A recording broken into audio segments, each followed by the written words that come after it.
Our world is full of liquids, from the water we drink to the chocolate syrup we put on our ice cream.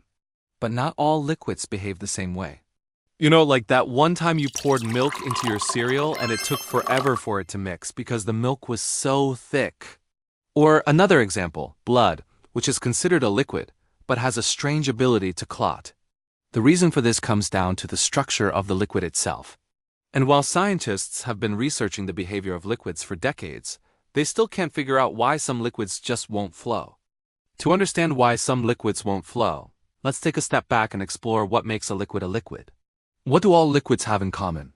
They can change shape to fit any container they're in, like pouring water into a mug or making a pancake batter in a bowl. And they flow like pouring honey onto toast. Liquids aren't gases, which have no fixed shape and are highly compressible. And they're not solids, which hold their shape and are nearly incompressible. Instead, liquids occupy a middle ground between gases and solids, flowing freely but still maintaining a certain shape. But not all liquids flow the same way. In fact, there are two broad categories of liquids: Newtonian fluids and non-Newtonian fluids. Newtonian fluids are the more common type of liquid, and they obey Newton's law of viscosity, which basically says that the viscosity of a liquid is constant. No matter how much force you apply to it, think about water. If you were to pour water from a jug onto a table, it would flow and spread out into a puddle. Now imagine squeezing a ketchup bottle really hard. The ketchup would eventually come out of the bottle, even though it wasn't flowing very easily. That's because ketchup is a non-Newtonian fluid and its viscosity isn't constant. It doesn't matter how much force you apply to it. Let's get deeper into the difference between these two types of fluids. So the key difference between Newtonian and non-Newtonian fluids is how they respond to applied forces. Newtonian fluids, like water, have a viscosity that doesn't change with applied force. Water flows at a relatively steady rate, regardless of whether you apply a gentle nudge or a strong shake. On the other hand, non-Newtonian fluids, like ketchup, exhibit a change in viscosity based on the force applied. Under low-force conditions, they may appear thick and sluggish. But when subjected to sudden movements or high pressure, they can thin out and flow more readily. This unique property gives them a strange and sometimes unexpected behavior, which is why ketchup can stay in a bottle until you squeeze it really hard. This change in viscosity can be beneficial in certain applications. For example, some lubricants are designed to be shear thickening fluids, meaning they become less viscous when a force is applied.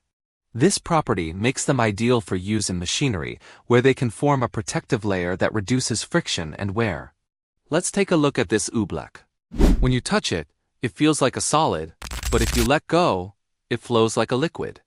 Oobleck is a mixture of cornstarch and water that exhibits both solid-like and liquid-like properties, depending on how it's handled.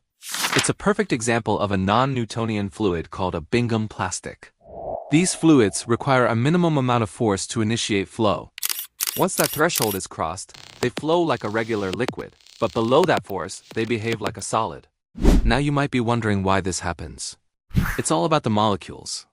In a Newtonian fluid like water, the molecules move around pretty freely.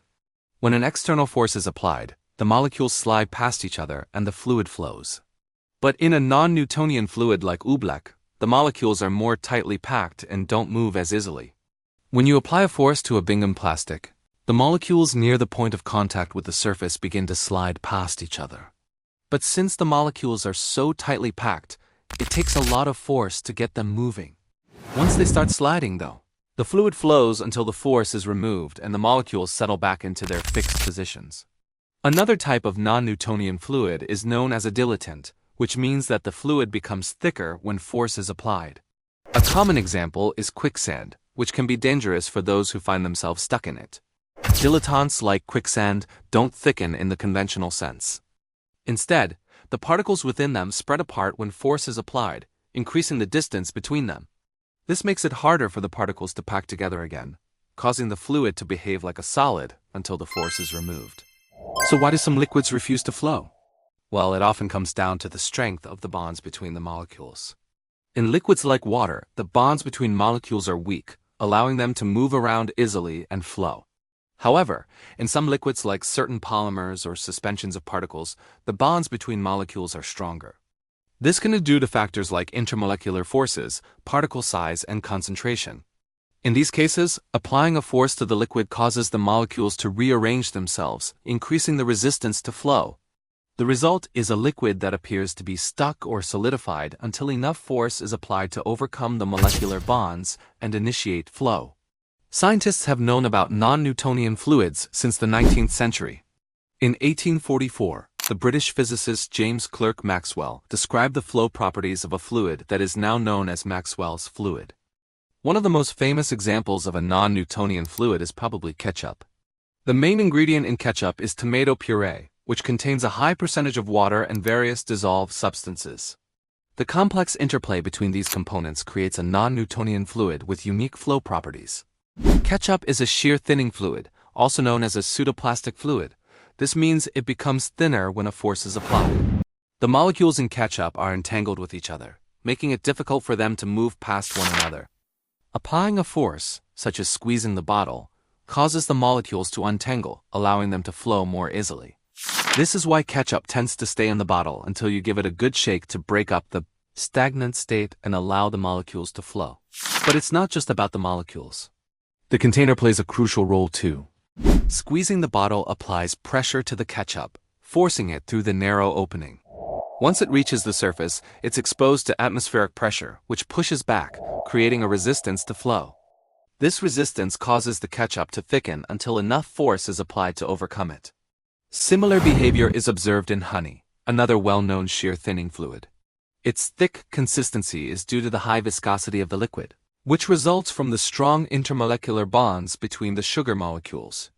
When a force is applied, like dipping a spoon into honey, the bonds are broken, allowing the liquid to flow more easily. But once the force is removed, the bonds reform, making the honey appear thick and sticky. In contrast, some fluids like blood behave like a Newtonian fluid under normal conditions. Blood is a suspension of red blood cells and plasma, and its viscosity is relatively low, allowing it to flow easily through the circulatory system. However, blood can also exhibit non-Newtonian behavior under certain circumstances.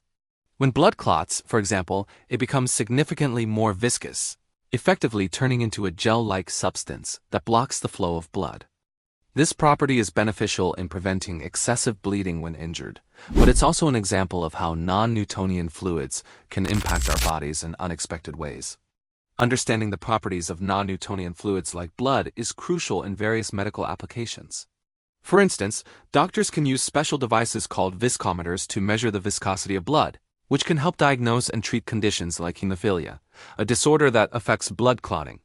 By studying the behavior of these fluids, researchers hope to develop new treatments for diseases and injuries that involve abnormal clotting or thickening of the blood. The study of non-Newtonian fluids isn't just confined to textbooks and labs. It has practical applications in everyday items like cosmetics.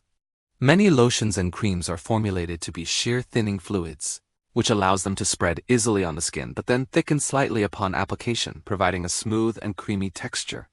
This property makes them feel luxurious and helps them stay in place without dripping or sliding off the skin. As we continue to explore the world of non-Newtonian fluids, we uncover new possibilities for their use in technology and medicine. From self-healing materials to advanced drug delivery systems, the future holds exciting developments that could revolutionize industries and improve our lives in countless ways. So the next time you encounter a seemingly simple liquid like milk or shampoo, remember that there's a lot more going on beneath the surface. Understanding the properties of fluids is not only fascinating from a scientific perspective, but also has real-world implications that can make our lives easier, healthier, and more sustainable.